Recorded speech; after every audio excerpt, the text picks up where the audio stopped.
انسان تو انسان، ایمان والے، لیکن نبی پاک صلی اللہ علیہ وسلم کی ہستی ایسی مبارک اور محبوب ہستی ہے کہ نباتات بھی محبت کرتے تھے۔ چنانچہ صحابہ کرام رضوان اللہ علیہم اجمعین فرماتے ہیں، ہم خود دیکھتے تھے کئی جگہوں پر اللہ کے محبوب صلی اللہ علیہ وسلم جا کر کھڑے ہوتے اور درخت آ کر حضور علیہ الصلاۃ والسلام کو سلام کرتے تھے۔ بلکہ ایک روایت میں اس حد تک آتا ہے کہ درخت نبی علیہ الصلاۃ والسلام کے پاس آتے، سجدہ ریز ہو کر واپس چلے جاتے تھے۔ اللہ کے محبوب صلی اللہ علیہ وسلم کھجور کے ایک تنے کے ساتھ ٹیک لگا کر جمعے کا خطبہ ارشاد فرمایا کرتے تھے۔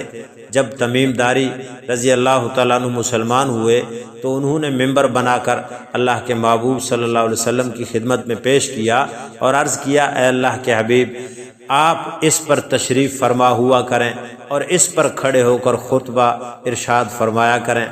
صحابہ کرام رضوان اللہ علیہم اجمعین کہتے ہیں، جب اللہ کے محبوب صلی اللہ علیہ وسلم ممبر پر کھڑے ہوئے تو ہم نے بچے کی طرح رونے کی آواز سنی۔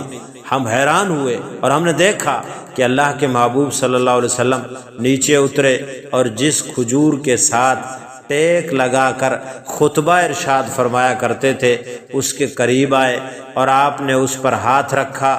وہ کھجور کا تنا اس طرح چپ ہو گیا جیسے روتا ہوا بچہ ہچکچیاں لے کر چپ ہو جاتا ہے۔ سبحان اللہ، کھجور کا تنا اس لیے رو رہا تھا کہ آقا اب ممبر بن گیا اور آپ اس پر جلفہ افروز ہوں گے، مجھے اب آپ کی جدائی برداشت کرنی پڑے گی۔ اس جدائی پر وہ کھجور کا تنا رو رہا تھا، ہچکیاں لے رہا تھا، بچے کی طرح تڑپ رہا تھا۔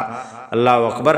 بعض علماء نے یہاں تک لکھا ہے چونکہ اس تنے کو نبی علیہ الصلاۃ والسلام کے ساتھ نسبت ہو گئی تھی، اسی لیے اس کے ساتھ جنت کا وعدہ کیا گیا۔ سبحان اللہ، تنے نے محبت میں آنسو بہائے، یوں جنت میں مقام پایا۔ اللہ اللہ۔